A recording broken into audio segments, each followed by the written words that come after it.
never believed in ghosts. I was the guy who laughed off haunted house stories and rolled my eyes at people who swore they'd seen a spirit.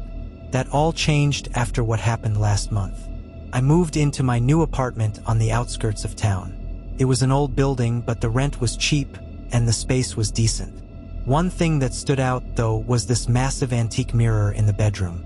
It was an ornate thing with intricate carvings along the edges, and the glass had that slightly warped, old-timey look.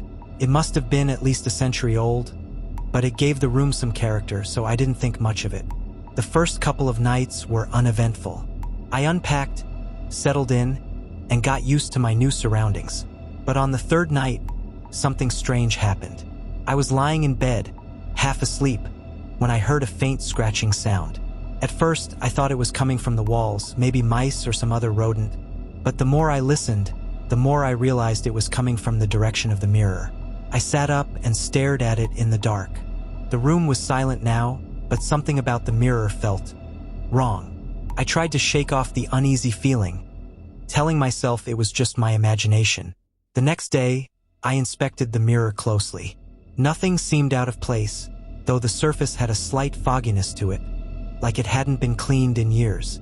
I wiped it down with a cloth, but no matter how hard I scrubbed, the fog wouldn't go away. It was like something was permanently trapped beneath the glass. That night, things escalated.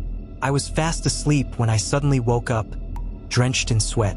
My heart was racing, but I couldn't figure out why. I looked around the room, and that's when I saw it. The mirror, it was fogged up again, but this time, there was something written in the condensation. 3 words, "Get out now." I froze. There was no way someone could have written that. I lived alone. I slowly got out of bed, my legs shaking, and approached the mirror. The words were still there, clear as day. My reflection looked distorted, almost wrong.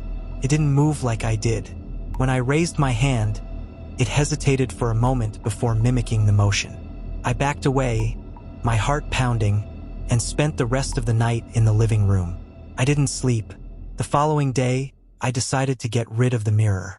I couldn't explain what was happening, but I knew it wasn't something I wanted to mess with.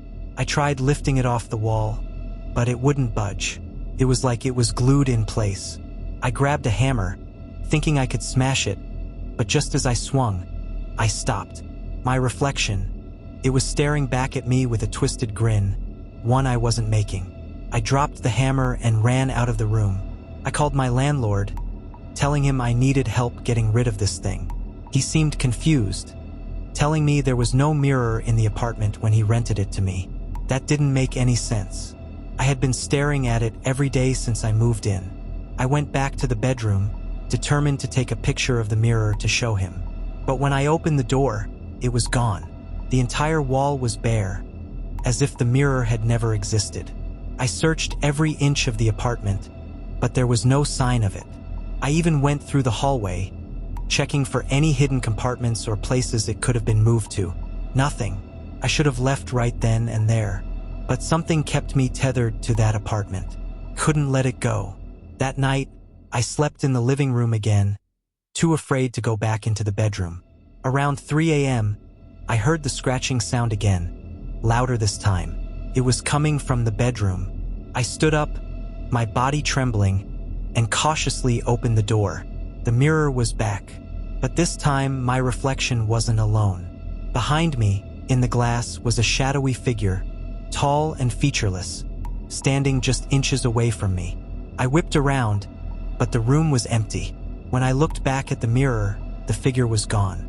But the words, "Get out now," had returned, larger and more menacing than before. I ran out of the apartment that night and never went back.